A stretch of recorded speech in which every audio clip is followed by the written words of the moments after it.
Did you see the video? We'll do the show after this, but did you see the video of him on like was it Arsenio Hall or something?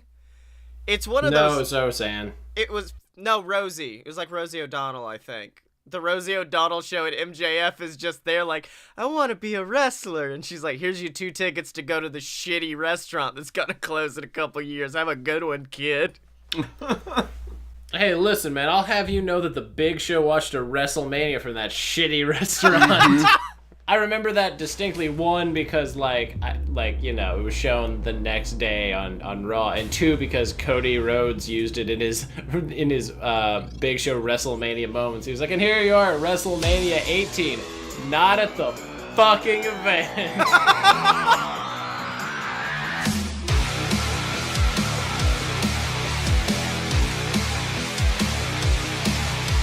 Welcome to the Fight Boys Super Show starring Scottye Moore. I'm your host, Scottye Moore, the show that's all about professional and not so professional wrestling featuring your friend and mine, Scottye Moore. Bowie Jowie, Scotty, it's me, Blake Tanner. I'm not associated with this shit show. Oh my god, Dylan. it's the rabbit! The ugly rabbit! The rabbit's here. That rambling guy. That talkative Terry the rabbit. You call me ugly rabbit again, Blake? I'm gonna fuck you up on the Vegas Strip. I'm just so happy they finally updated the StarCast app to have us in there. However, much like I referenced, it doesn't just say Fight Boys appearing at 12:30. It says Fight Boys featuring Scottye Moore, and I'm just sitting back like... No. I appreciate that because that's gonna fuck with everybody who's like, wait, am I supposed to know who the fuck Scottye Moore is? Yeah. Wait, is that the guy that used to like team up with Matt Hardy when he was version 1 and he had like the that's Shannon Moore. That's Shannon Moore. Everybody's gonna come expecting Shannon Moore to have a podcast, and it's gonna be you. Oh man, I cannot wait for that. The show right after us is Cultaholic, so I can only pray that people will be there like, we just want to get a good seat for Cultaholic, so I guess we'll watch whatever this fucking show is. I hope Jack the Jobber tries to big league us. You know what'll happen, like the whole time. I want to see Pashidi because I can be like, hey, dude, I remember you from the from WrestleMania. What was that, like 33? Oh yeah. Where I randomly came across those guys walking. Oh, that's right. Because it wasn't it during the punishment. No, it was the night before because I asked fucking Blampier. I was like, hey, man, Blampier, did you win? He was like, no. And they kept walking, and I was like, looking back on it, I wish I had given him a hug. Yeah. So, Lio Rush in the worst defense of himself I've ever heard. So, basically, Lio Rush has had backstage heat for dumb shit. I would just like to say that I was reading a laundry list of things that apparently have essentially happened with Lio Rush. And the weirdest thing was, I was like, oh wow, I thought they fired Enzo. I was fixing to say, you're getting like legit Enzo flashbacks of like, he's bringing people backstage who don't need to be there. He's very, he thinks he needs to be the world champion, which, no. And so... It is this very odd thing where like, you can see there's a fine line in WWE between like cocky that management will accept and cocky that they won't accept. Yeah. And I don't want to say that it rides like a race line, but... Yeah. No, that's very true. Yeah, but like, it's... Like whenever he brought that up and everyone was like, I can't... The race car was the wrong thing to play here. And I was just like, I mean, if you're being assaulted from all sides, I don't blame you for pulling out everything you've got. Like... Guys, I feel real bad because I just went to Lio Rush's Twitter and his profile picture, honestly, from far away, looks like a screenshot from Family Matters that he's photoshopped himself into, but it is just him. I'm real sad now. I can't believe you've done this. But it's weird seeing like this kind of attitude because this is not, like we said, it's not the first time somebody displaying these traits, a la Enzo, has kind of gotten this kind of heat. Although I also feel like Lio Rush isn't a horrible person outside of that. Yeah, he's had moments in the past. I think he's got himself a big ego, I'll tell you that, because he went to Twitter today and said, look, if you want the truth, why not just ask? And me, You did. the good professional wrestling reporter I am, just said, hey, sup, man, why are they so mad at you? And he just goes, dirt sheet fabrications, don't believe everything on the internet. And, let's see, that's up to 81 likes and 71 retweets. And Oh, so we're doing good. And a account by the name of Yes Sir, whose profile picture is just Roman, just replied with, yo, where you at then? Where you at, Leo? Because, your boy came out last night with Shane McMahon and not you. Also, I really love that yes sir. Is it yes, Roman sir? deep cut. Yeah.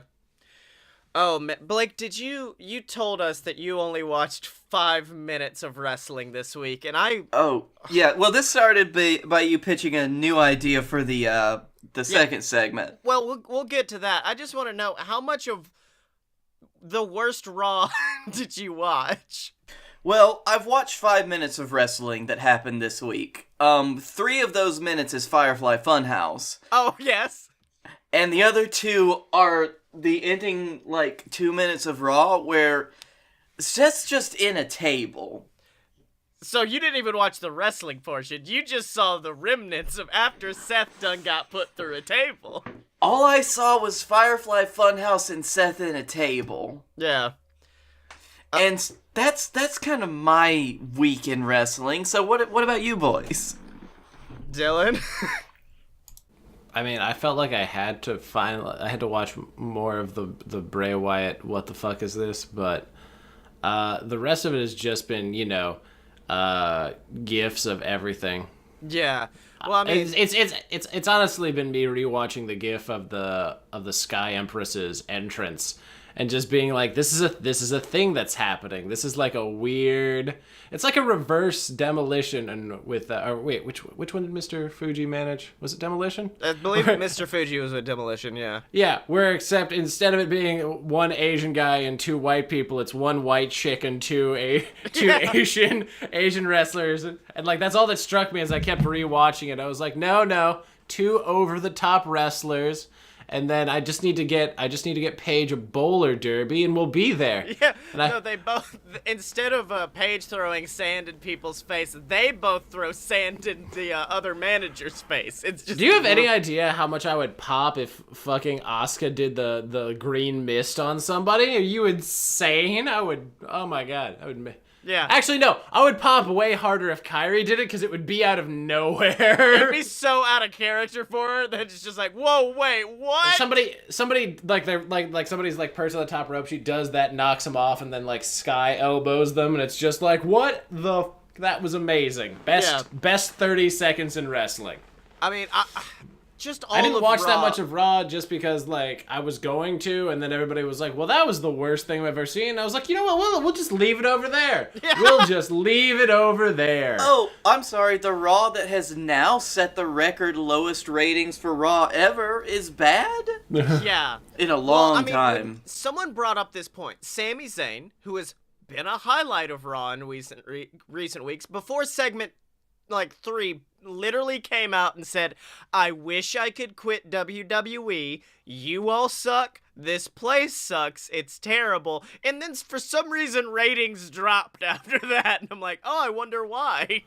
Oh, let's go to another channel. We'll see you in Vegas. The moment it lost me was, and I was telling Dylan about this before the show, the moment of bliss where she's bringing out all the Raw women who's going to be in the Money in the Bank ladder match. Which isn't the Riot Squad. That here, let me preview my worst my 5 minutes of the worst wrestling. None of the Riot Squad made this match. None of them. Oh. But essentially, she brings out Natty. And Natty sits down, and Blake, have we ever told the story on the show of when we met Natalia and she was Yes. creepily happy. Like, she was just like, hey, everybody, what's up? And, like, she's going to her car, loading up stuff, and we're all like, come here, we want to take photos. And she's like, hi, everybody, and then gets in the car and leaves. Stop. She was so nice, and she was just trying to get out of there. Well, that's what she did when she came out, was just like, I'm so happy to be in this match for the 5 billionth time, even though it's only happened 3. That's why I'm so we're gonna take the technical wrestling. It's like when they put Randy Orton in the male ladder match. It was just like, why? The least let's climb thing person? Yeah. And It's then because he doesn't have legs. He's a snake. he slithers up it. And then out comes Dana Brooke, a woman who Slowly getting over. yeah, she's like slowly getting over, and I don't know why. Yeah, I guess she had like that David versus Goliath moment where she stood off against Rousey, and that was good. But then any other time she had a backstage interview, she talked like a fucking synthetic human being from Westworld. Like, no, Westworld's better than this. Because she came out and was just like, This is gonna sound really condescending. You do realize that like a decent portion of her is synthetic, right? Like you've seen the woman, right? Oh my god. Dylan. Yeah. Yes. But yeah, she comes out and she's Look just at like, her face and tell me that. No, I know. I mean, you're not wrong. You're just an asshole. I'm not paid to not be an asshole on this podcast. so I'll stop being an asshole when you pay me. There. Yeah. There we go. Oh, Scottye, we can't pay him. That's his bit. So she comes out and cuts the worst promo because it just makes no sense. Because she's like, my name is Dana Brooke, and I am here to seize an opportunity. Unlike you people who can just ask for opportunities and receive them, like you, Natalia. And I'm like, you mean the woman who hasn't been near a championship in what, like 3 years? One of the longest serving women on the roster. Yeah, and then like every other person who came out, Dana would be like, and you just ask for opportunities as well. And I'm like, Dana, please, just be quiet. Can we sidebar here? Yeah. I hate, and it's only because WWE has made me hate it. I hate, absolutely despise with a vile passion the word opportunity. Yeah, I could see that. It's the most overused thing because apparently there's only one word for opportunity, and it's opportunity. Yeah. Blake, It's like, give me a shot, give me a chance, give me something. Blake, what about my championship opportunity? Dylan, I will give you... Well, okay, so we are gonna fight in Vegas. Yeah. Great, Scottye, I need you to bring a fake belt. Okay. Well, then One of them. Cut to Natty on Twitter with the ultimate blowback of just being like, yeah, you know what? I did receive a lot of opportunities from, getting to go out there and dance with the great Khali or fart in my pants every single week with Hornswoggle. The things that I've had to do to get where I am. Basically just be like, hey, fuck off, okay? To be fair, Dana Brooke had to be Charlotte's bitch after being Emma's bitch, and then she had to be like a slutty secretary for Titus Worldwide. That's right. I was like, she was with somebody. She was for Titus Worldwide.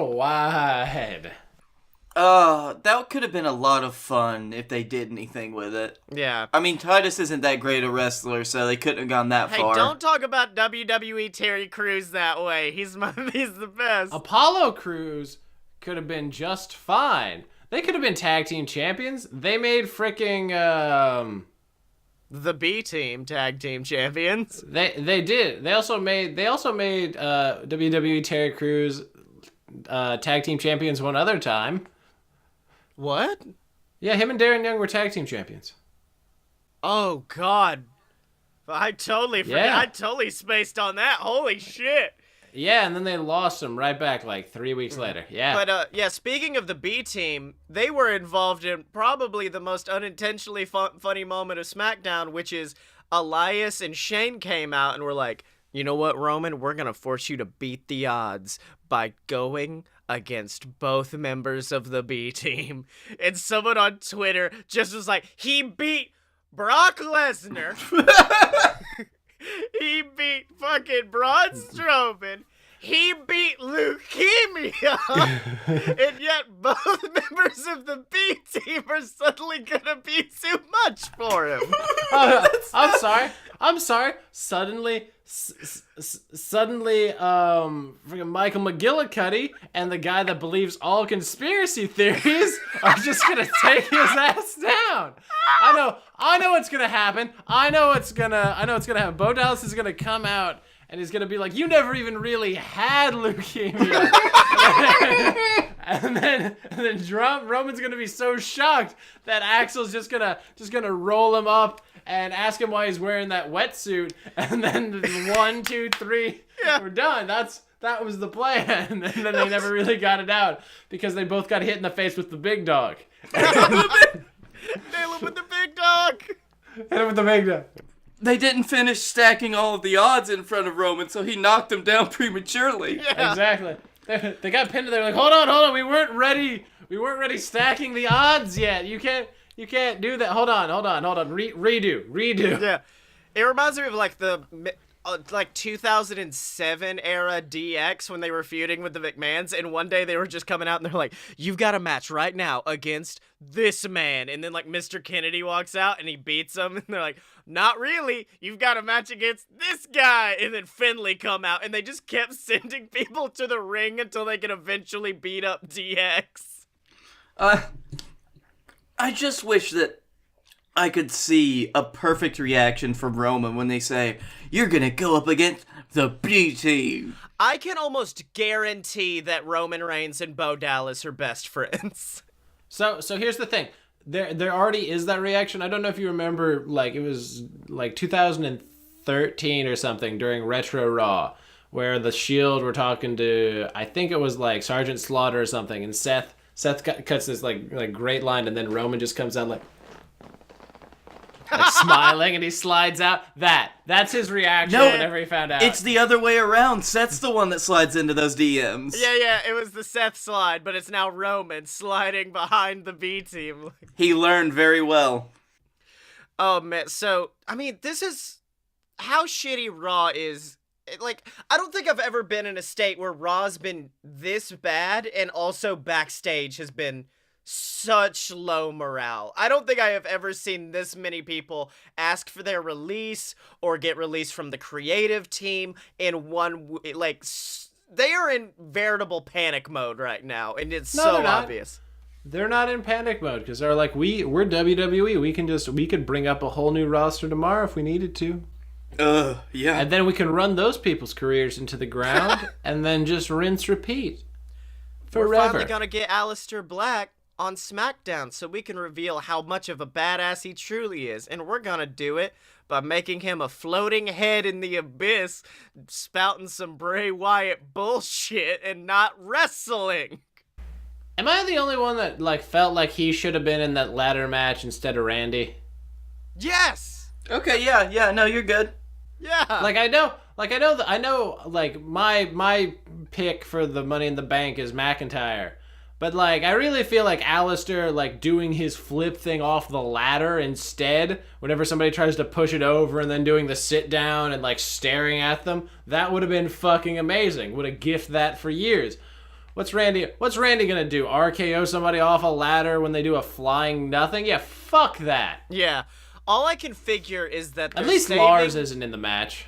Oh, God, Lars. No, that's because he's going to beat up R-Truth in 5 seconds. All I can figure that they're going to do with Aleister is maybe turn him tweener. He can't be a heel because that's just too obvious, and have him face Kofi for the title. Because I've heard he's supposed to get, like, a bigger push. And I can see them going with that. I want him to face fucking Finn. That's okay, yes. Not never face mind, fuck right. Finn. That's that other lady. But that one, I mean, come on now, there's more than one. There's a whole stadium of them. Yeah. Every night. No, but no, I would love to see like that. I thought you're like, no, I would love to face fuck Finn. Assert dominance. Yeah, that'd be a solid match because we never got the Ricochet Finn match. That I still don't understand why the fuck they split them up. Also, there's like one tag team on SmackDown. Oh yeah, because I forgot that happened. Because the Good Brothers are on Raw along with every other tag team.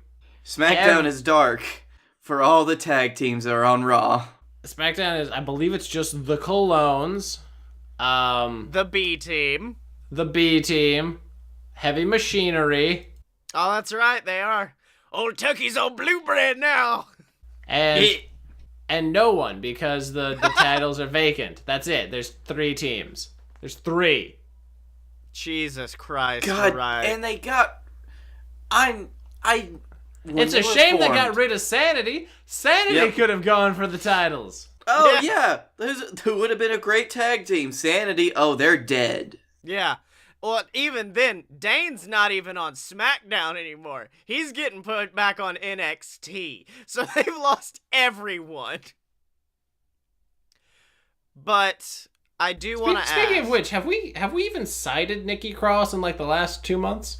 From what I read in the same article that told me that Dane was getting fucked, apparently Nikki is officially a member of Raw, and she's not in the Money in the Bank ladder match because of reasons.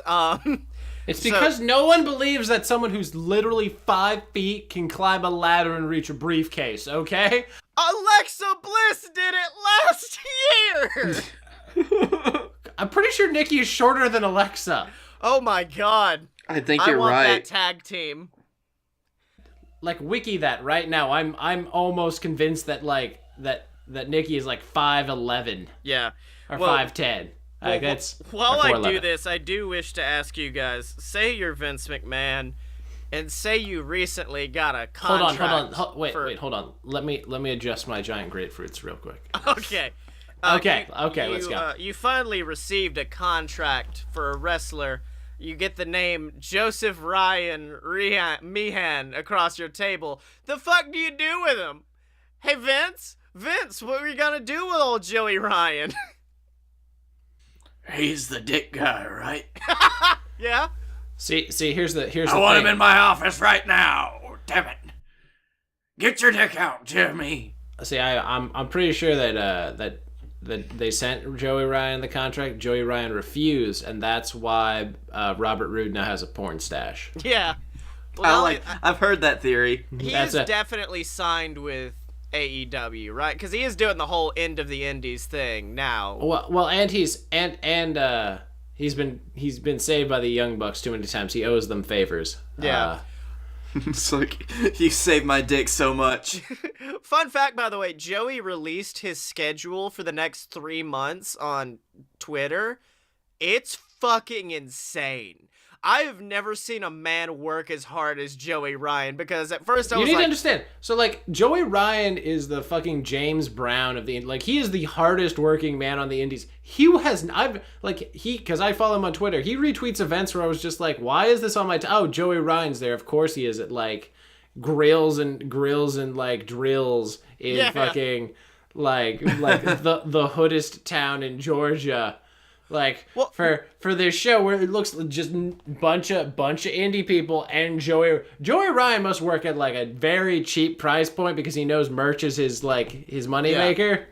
Well, I mean, my thing is the fact that I was like, well, he's gonna be at StarCast, so we could probably get him Sunday, see if we could get him on the show. Fun fact, Saturday, he's leaving town to go work at AIW, which is in, like, Illinois. Then the next day, he's going to California. He's just, like, pinballing around the map.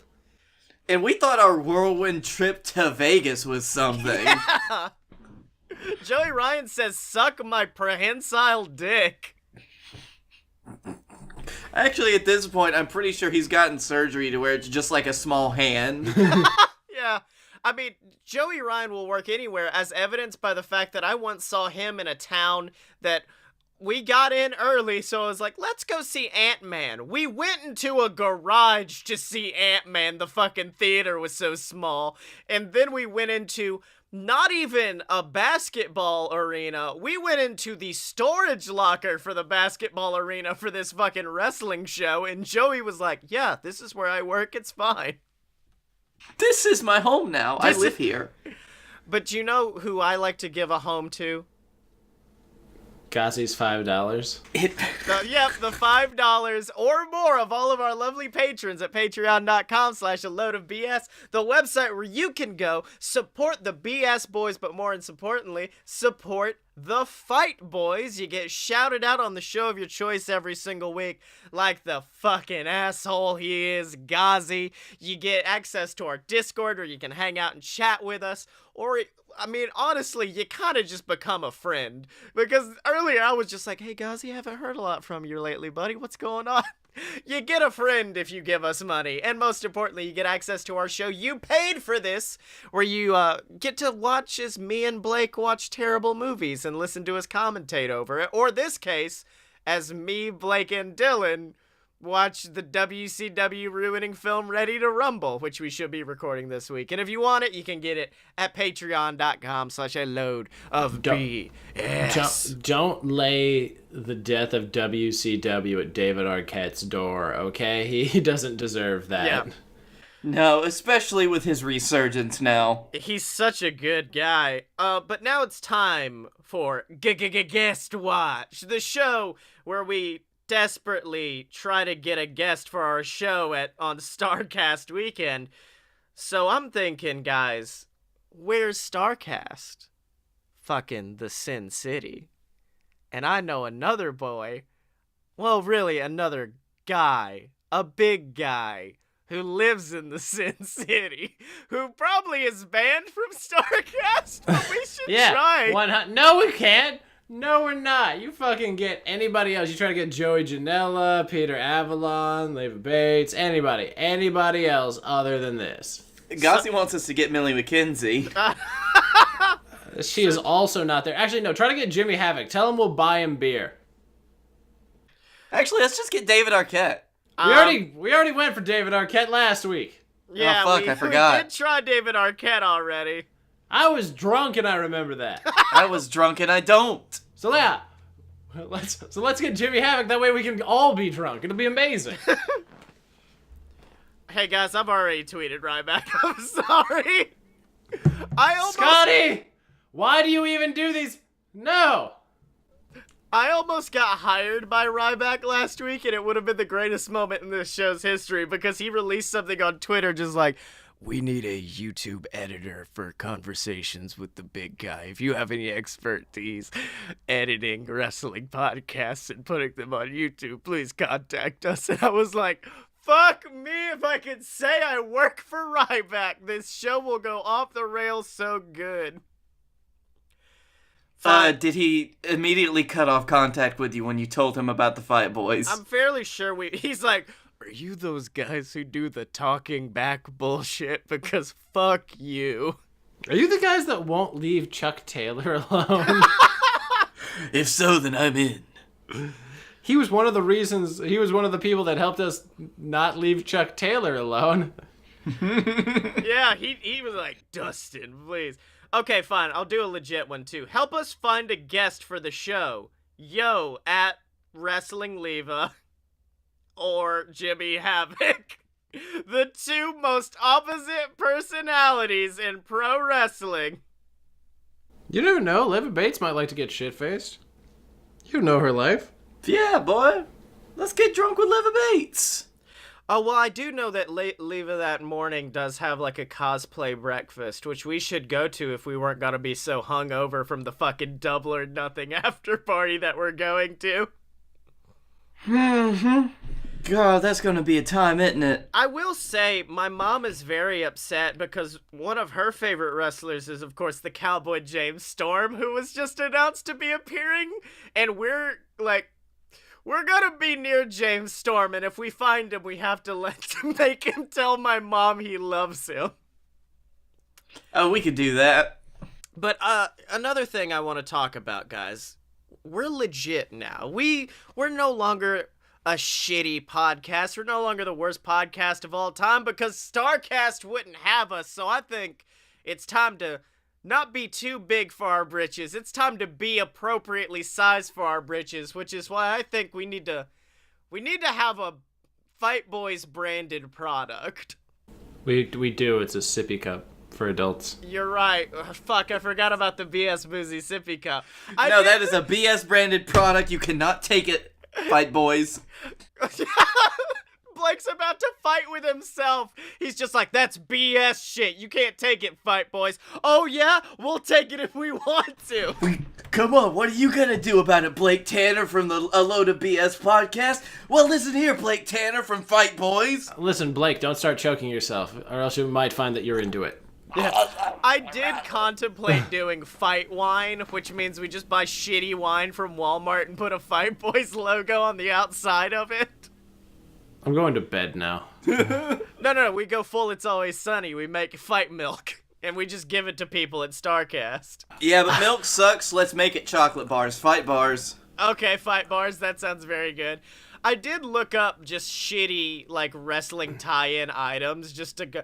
Do you guys remember... What's the weirdest wrestling thing you've ever owned? Do you know off the top of your head? I mean, I've never owned wrestling things other than shirts, so... Do you know shirt. the only 2 wrestling things that I own? I have that Scratch, like the plastic children's toy Scratch title. Oh, actually, are you suggesting we get wrestler scented Scratch and Sniff? Oh, yes! And I also have a WrestleMania 30... This one smells like the big guy. I have a WrestleMania 30 Undertaker figure that just sits, like, in strange places in my room. It's kind of like Elf on a Shelf. Except I don't move him. Yeah. I don't know. I think the weirdest one for me might be my Zack Ryder gingerbread man fucking ornament that hangs on my Christmas tree. Dude, it's like you're trying with every consecutive sentence to make me leave. I'm trying to say, holy shit, they had sweating action figures? Okay, no, I'm creeped out now. No, this is creepier than Firefly Funhouse. That's how... The WWF Maximum Sweat action figures. What? Action figures that sweat. They were ridiculously designed and they sweat water. So you just filled them up and like squeezed them and it made your hands all nasty. I like that I'm seeing a video of the Rock one that they had.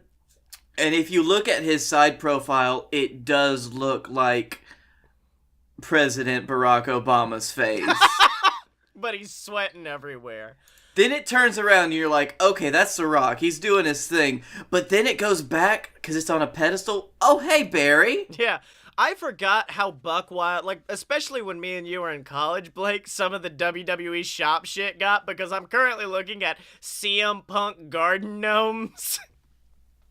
They had some buck wild shit. Like, it was normal. The most normal thing they had for the New Day was when they just got socks. Yeah, because they were like, New Day socks. Let's see. Oh, here's the good fucking Twisted Metal ripoff game. John Blake. Okay, this is supposed to be weird things, but no, this is the best thing. It's the John Cena fucking nutcracker. Fuck yeah. Oh, wait, I found something Dylan would probably buy. Not really. It's just a tiny pouch that says Kairi Sane's pirate treasure, and it's filled with shitty plastic gold coins. You need to stop right there, because I will buy that if Dylan doesn't. Yeah. All you, buddy. Yeah. Oh, well. I'm already looking it up. How about instead, would you like a Funkasaurus piggy bank, Dylan? It's a piggy bank with just a big old chain around it. I would officially like you to stop talking to me. Dylan's like, fuck you guys, let's talk New Japan, Bullet Club Cologne. Come on, let's do this. Oh, did you say the Colognes? Yeah, they're on SmackDown. Yeah. But now I want to introduce a segment. Nobody asked that. Guys, we get real negative on this show sometimes, I believe. So what? So I like to think we need to do a segment every week where we talk about the best and the worst things to happen in wrestling this week. It's our heels and baby faces of the week. And just to get the negativity out, let's start with heels, which I almost believe the entirety of Raw was just the heel in our lives this week, but... Hey guys, see, Scottye, when you did bring this up earlier, this is when I was going to make my fun, like, I've only seen 5 minutes of wrestling joke.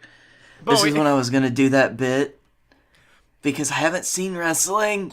No, nothing. So, my favorite heel starting out is the Abby puppet from Firefly Funhouse. Oh, she's such a little bit. The worst thing to happen to me in wrestling this week was Shane McMahon's just got... He was in rare form this week with how dookie his fucking shots looked. Like, I thought it was a taunt, like when you kind of fake punch at someone just to mess with them. No, that's what Shane thought legit punches were, and he was just, like, running circles around The Miz doing the weakest punches I've ever seen in my life until The Miz just picks him up and slams him to the earth. What about you, Dylan? What was the worst thing to happen to you this week involving wrestling? If we go back to last week, I found out that it's likely that Enzo and Cass weren't actually fired from Ring of Honor. Because Tama was like promoting at them, and people were like, "Oh, I think they might not actually be fired." And I was like, "That's the worst news I've ever gotten this week." That actually leads in perfectly to my baby face of the week, who is in fact Tama fucking Tonga. He's in rare form, really is. Oh, it's so good. He's cutting, like, that real shit. My favorite is, like, they sent, I think, like, 10 promos back and forth, and at one point, Enzo refers to the Tokyo Dome as a carnival. Like, he can't see that it's the Tokyo Dome. But yeah, here's what proved to me that I love Tama Tonga more than anything. He goes, "What's up, real one? Look, I'll just address you straight up. You ain't gotta call out the locker room. It was me. It was fucking me, huh, real one?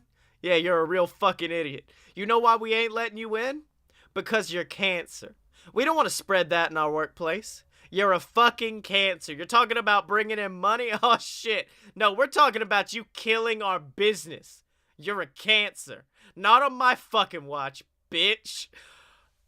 Fuck yes!" I love that fucking promo. The only problem that I have is I also think another phrase that's thrown around way too much in wrestling is killing the business, but I think it's very appropriate here. I love this. Oh, after that, Enzo was just like, "You used the C word? How dare you?" And then he calls him the real C word. And then Tama comes back with, "I use the C word. You're a cancer. Just keeping it real. One. Guys like you don't get knocked out by wrestlers. You get knocked out by the bottom rope. Not the top, the bottom rope." Oh, it's weird. Roman Reigns retweeted that. Oh, God. So that's my baby face of the week. Blake, have you got one? I mean, honestly... Yeah, my baby face of the week is the guy that gave up his seat on a plane so Chris Jericho and Xavier Woods could sit together. Oh, that was a good photo, too. Especially when Xavier tweeted it with, like, only a few people can really understand what you're going through. That those two just have nothing but love between them. Yeah. You want to know who my baby face of the weekend? It's Kevin Owens, because Kevin Owens retweets every one of those and puts like heart face emojis over them. Yeah, because Kevin Owens is the best heel in the company, because I hate him. Oh, also, babyface of the week is whoever posted the footage of Haku almost knocking Simon Miller out at the barbecue. Like I'm holding up what appears to be about 2 inches, which is how close Simon Miller came to death. Because you don't survive 2 shots from Haku. You don't survive. That would have been it. They would have been picking Simon. That would have been the new fucking gif of the years. Hey, watch this gif of Simon Miller getting knocked the fuck out. Do you want to see a man die? You want to see him die? You want to see a dead body, kids? Hey, you want to see a dead body? It's down by the train tracks. Give Uncle Haku a few minutes and we'll get you there. Oh. I guess our other baby face of the week does need to be Starcast. Just for being like, yeah, we'll actually put you on our app and everything. That's the bit. You were like posing like it's official, and I was like, wow, they actually. That's a significant length of time for a lapse in judgment. Well done. Oh yeah, you know what? But specifically that's Scottye. That means I can do whatever the fuck I want in the Fight Boys name. In the name of Scottye Moore and the Fight Boys, I say, fuck you, Tama Tonga, and then you both run off the stage, and I'm like, oh no! Sometimes we have to bet on ourselves. Sometimes we win. Sometimes we lose. And sometimes we go double or nothing! In Las Vegas! Join the Fight Boys the day after Double or Nothing live from Las Vegas, May 26th at 12:30 p.m. live from Starcast for our first ever live show spectacular. The time may change, who knows? Times may if you're there, you'll be there, right? Yeah. It's okay. We don't believe we'll be there either. Alright, boys, we've talked real wrestling, but now it's time to talk the real ass wrestling. And I'm talking about them boys we know so love from Birmingham, Alabama. It's Captain Tibbs and Silver Spoon for another episode. What? JWF. Yep, JWF, Monday Night War. Welcome, ladies and gentlemen, to JWF Monday Night War. I'm your host, Silver Spoon, joined as always by my partner in crime. It's Captain Tibbs. I got a hankering, Sills. A hankering for wrestling. That's right, Tibbs, and we have got an amazing night of wrestling. We've got another match in the JWF Tag Team Invitational Tournament, and also the Hammerman has made an open challenge to the entire JWF roster. It appears that he thinks Momoa Curry, the JWF champion, doesn't see him as a threat, so he wants to prove it tonight. Do you think that's a wise move, Tibbs? Well, this is a strange turn of events. I don't know. I don't like where this is going, Sills. That's right, Tibbs. But of course, before we can see who answers the Hammerman's open challenge, we need to go down to the ring right now for the next match in our JWF Tag Team Invitational Tournament, as a team you are all too familiar with takes the stage, and that is, of course, the team of Felix Ball and the Lumberjack, the men known as the Canadian Crew. Ball! Oh, he's finally ready to show his face, huh? After we stomped it into the dirt. Ball! That's right, Tibbs. And let me tell you something, if I had to make a team to go against the Canadian Crew, it'd be these two men. The American Brew, the team of Spider Lockhart, a legend in the business, and Sam the Beer Man Adams. And Tibbs, let me tell you something, I like their chances. Now I love Sam Adams as much as the next guy. He's one of the greatest American patriots I've ever seen. Why Spider, though? Why is he still here? Well, Sam Adams provides the brew, and Spider Lockhart provides the America, Tibbs. We don't pay him, Sills. Well, he's a legend of the business, just can't get that wrestle bug out of him, and we're trying our best, but he's still here, and he's still fighting, and if you look in the ring, we've got Spider right there staring down Felix Ball. We know back in the day, these two were big rivals, and there they are, locking up in the center of the ring. It's like I'm back in the 80s, Tibbs. Listen, Sills, I don't want to be back in the 80s. That's right. Now Felix quickly grabbing a headlock on Lockhart, trying to get some control over that veteran who's trying to reach out towards his tag partner, Sam Adams, but Felix pulling him back towards his corner. Do you think this is a wise move to keep the big man down? Well, Sills, if there's anybody who knows Felix Ball better than me, it's nobody, but Spider comes close. That's right, but unfortunately it looks like the Lumberjack now tagging himself in, and oh my God, Felix and the Lumberjack together in a beautiful double suplex to Spider Lockhart. Now Lumberjack taking it to the living legend himself. Now Tibbs, let me tell you something. You have faced these men in the past. You have faced Spider Lockhart. You have faced the Canadian crew. Let me tell you something. When you came out victorious against them, what did you do? What advice would you give to the tag team known as American Brew right now? Well, Sills, I would say, don't get in a team with a man who has paper for his skin and glass as his bones. But Sam Adams already done that by teaming up with Spider Lockhart. I can only imagine the profanities that Spider Lockhart is screaming in the ring right now as he writhes in pain. That's right, Lumberjack now whipping him into the corner, going for that big spear, but wait! Lockhart actually dodging out of the way. Spider moving as the Lumberjack collides with our ring post. You can hear it out here, Tibbs. And he's got him rolled up. Spider from out of nowhere rolling up the Lumberjack. 1, 2. Ooh, and Lumberjack just barely kicking out at 2. And I thought he had him right there, Tibbs. No, you're not going to keep that redwood tamed for long. That's right, now Spider trying to rush towards his corner for that tag, but wait a minute, the Lumberjack got him from behind. Looks like he's going for some sort of big suplex, but wait a minute! Spider, from out of nowhere, showing some of the agility that he was once known for. A huge flip landed on his feet, and a big bulldog takes down the Lumberjack, Tibbs. Oh my God, the amazing athleticism of Spider Lockhart. That was surprising.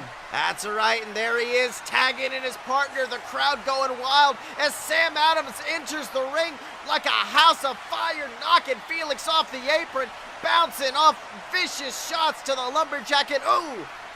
Tibbs looks like he was trying to go for a big clothesline, but fortunately the Lumberjack standing tall.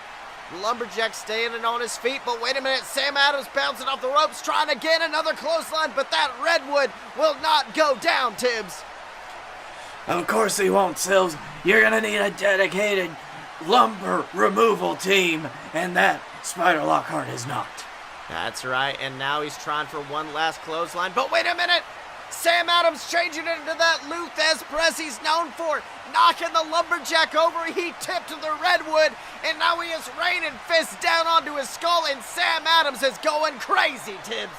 Although Sam on his own, he might have a chance. That's right, trying to finish things off, calling for the sobriety test. But wait a minute, what's Felix Ball doing, Tibbs? Looks like he's thrown something to the Lumberjack, but now he's distracting Shibata. What in the world is Felix Ball doing? I don't know.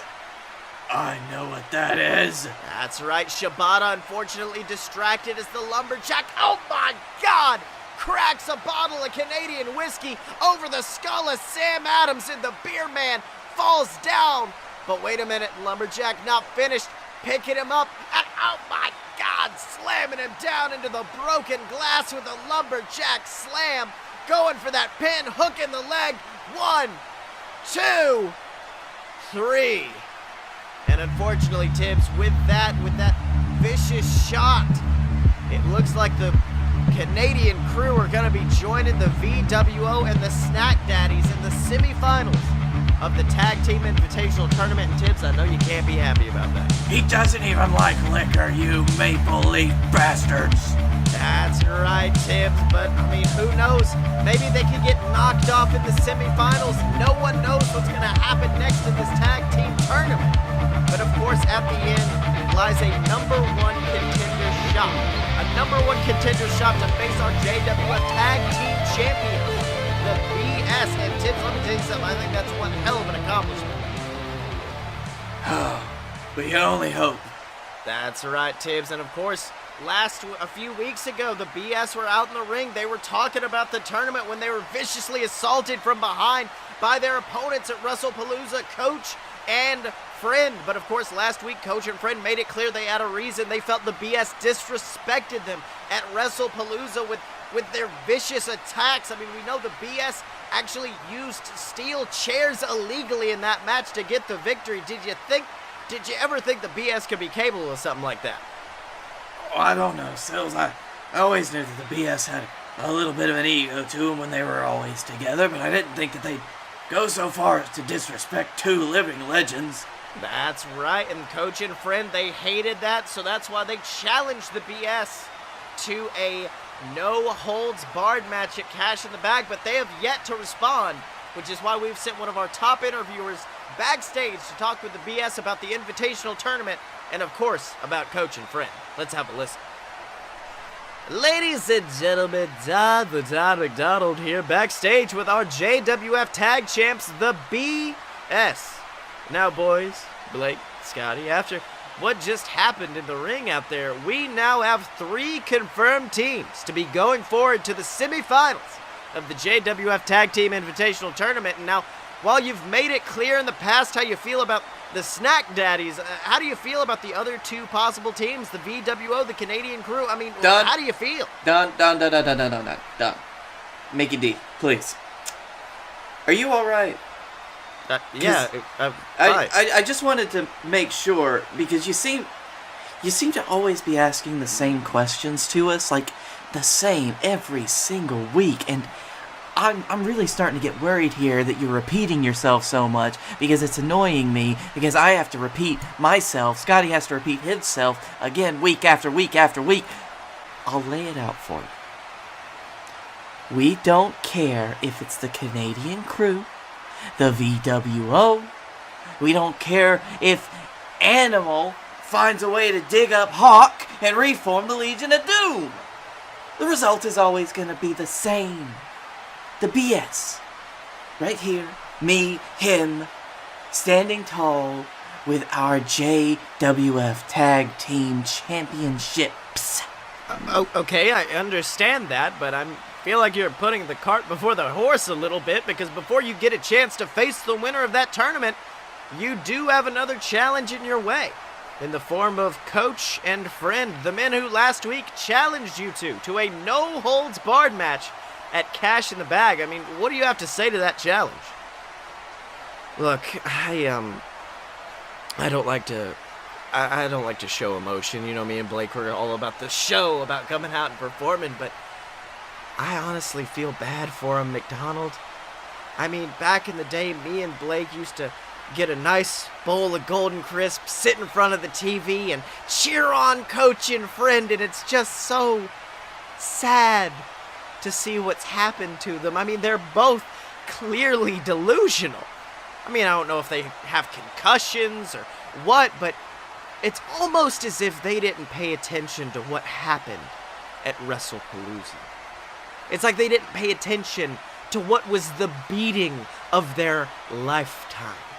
Look, I mean, they say what we did to them was disrespectful, but what we did to them was mercy. What we saw were 2 sad old dogs just pawing at the window of the JWF, trying their best to get back on top, trying to put their hands on glory one more time. And me and Blake did the respectful thing. We took those 2 old dogs behind the shed and shot them with an SMG. But I guess it didn't take, huh? Yeah, it was a gun. I mean, they did. They got back up. Yeah, better. I guess it wasn't a good gun, but It was. I mean, if it was your SMG, it's weird. yeah. Normally works. And here they come, week after week after week after we put them down, still thinking that they can step it to the BS. Alright, that's fine. You know what? I'm so tired of these old, ancient, decrepit beings trying to force their way back into relevancy. Yeah, Scottye's right. I remember all of those Saturday mornings turning on the TV and watching these guys wrestle. All of my favorites, and it was fantastic. It was great. It was 20 years ago. Come on, you gotta hang it up. You gotta let room for something new come in, or else you're just gonna come out here and you're gonna get beaten down like the old dogs, the dirty animals you are. So with that being said, Coach and Friend, we accept your challenge on one condition. Scottye and I, we talked it over, we thought about it, and we're good guys. And that's why we're going to give you this. We're not just going to willingly beat you two old guys down without you knowing what you're getting into. So next week, we'd like to extend a good old-fashioned invitation to Honey Mustard to come to a load of BS, and then maybe, just maybe, we can knock some sense into him and show him the same thing that everyone in the Tag Team Invitational needs to see. And that's the fact that when you step to the BS, ain't nobody gonna survive. Well, Tibbs, looks like the BS have made it clear they want to face Coach and Friend, but not before they invite Honey Mustard onto their show. What are the BS playing at? I don't know, Sills. It's very enterprising spirit. You gotta respect that. That's right, so who knows? Honey Mustard Jenkins, if he wants that match and cash in the bag, he has to come to a load of BS alone next week. And I don't like how that bodes for the challengers. I'll tell you that right now.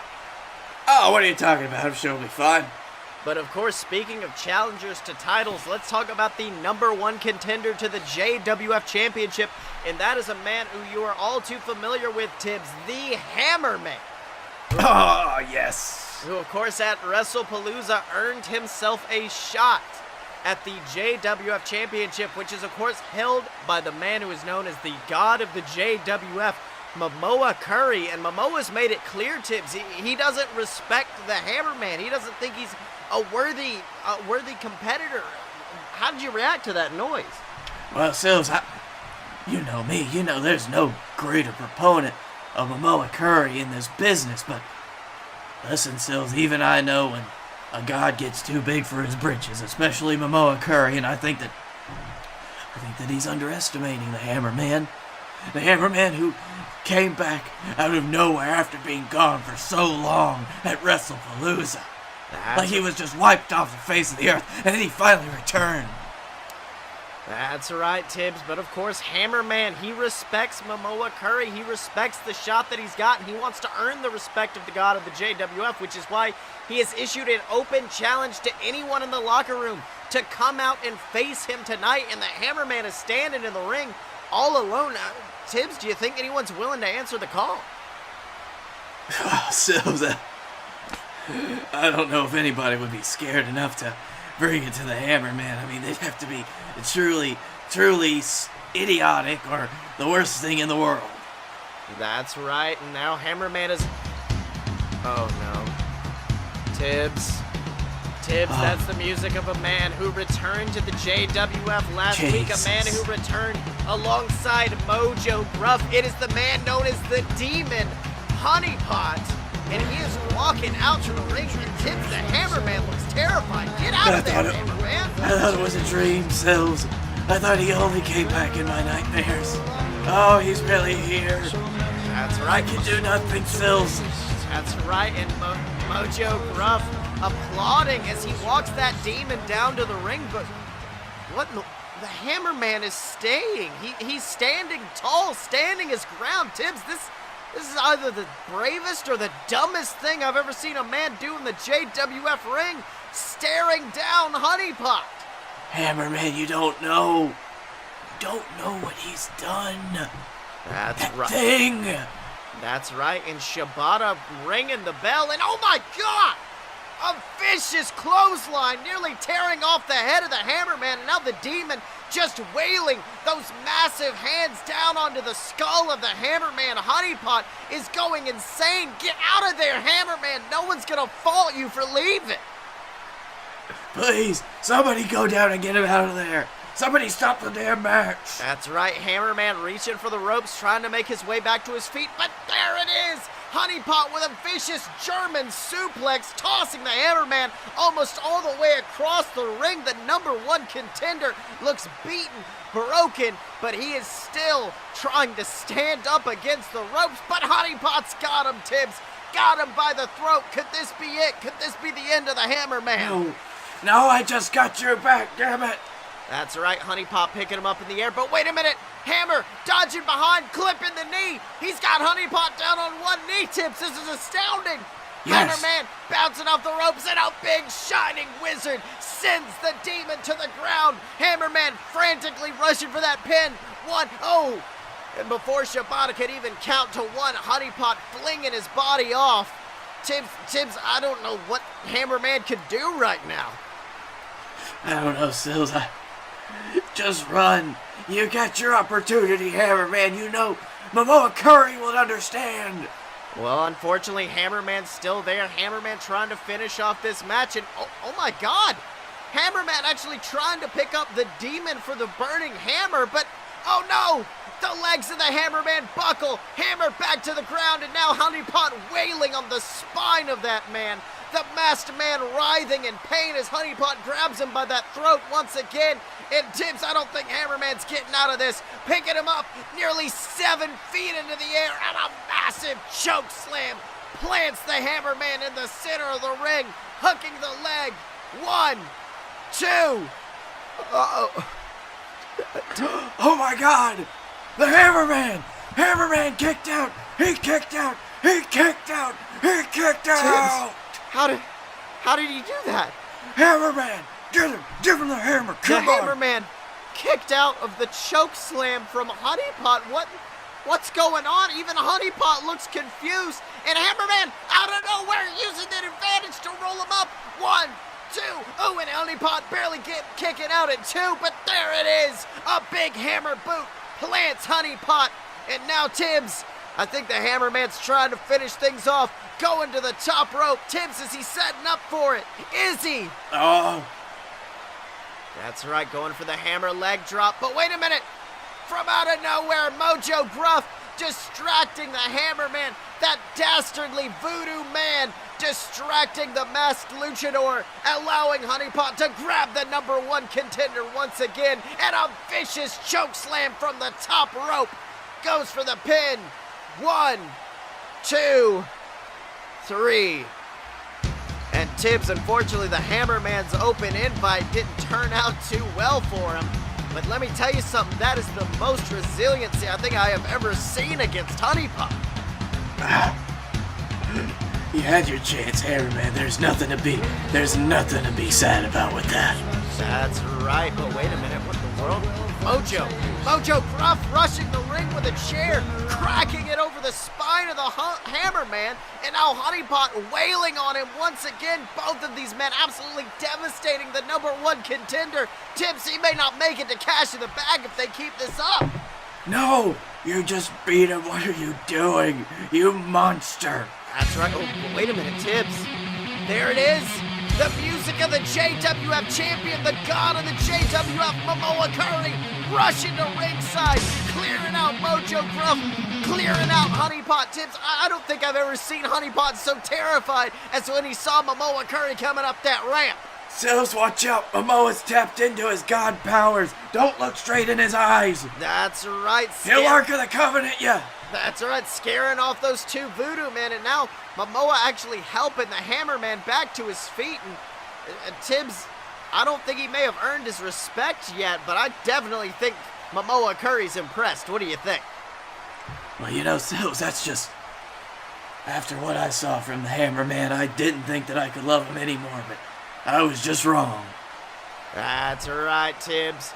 But of course, in order to find out what happens next between those 2 men, what happens next in the JWF Tag Team Invitational, what happens with any of our superstars, you're going to have to tune in next time to JWF Monday Night War. So, Blakey T, it's been an episode, my boy. Yep, Dylan's gone as usual. What did you learn this week? I learned that... Hey guys, I'm gonna be your newest kid show host, Blakey T. Bowie Zowie.